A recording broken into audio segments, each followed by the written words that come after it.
Una vera e propria rivoluzione riguarda la radioterapia a Schiavonia, ma anche la chirurgia a Castelfranco Veneto. Come Istituto Veneto ci stiamo sviluppando anche perché la nostra attività veramente negli anni registra un incremento notevole sia in termini di attività diagnostica, di cura, sia in termini, come dicevo prima, di ricerca. Ci stiamo quindi stiamo ampliando appunto la struttura, come diceva lei ci sarà un nuovo servizio di radioterapia, sarà consegnato per fine anno e attiveremo un servizio per il quale abbiamo già acquisito 3 grandi attrezzature, 3 grandi apparecchiature. Abbiamo in effetti acquisito una tomotherapy, un acceleratore lineare di nuova generazione e una Simultac.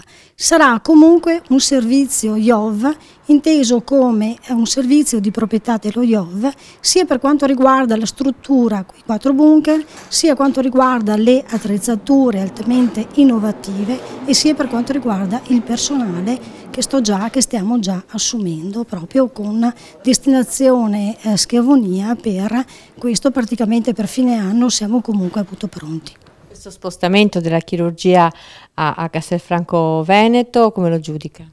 Non è uno spostamento, Castelfranco Veneto è l'ampliamento, rappresenta per noi una sede IOV che consente di implementare, di ampliare la nostra attività e consente di attivare delle unità operative prevalentemente chirurgiche altamente innovative.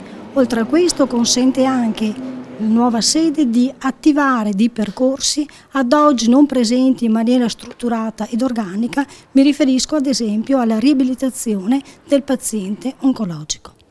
C'è poi un aspetto forse meno noto che riguarda proprio la somministrazione delle cure oncologiche, che spesso sono cure molto onerose. Viene fatta proprio dallo IOV questa valutazione? Lo IOV è impegnato infatti anche in questo, lo IOV è impegnato svolge una forte attività di sperimentazione clinica, lo IOV quindi ha una competenza di analizzare tutti gli indicatori di esito di processo anche nell'utilizzo dei farmaci appunto innovativi.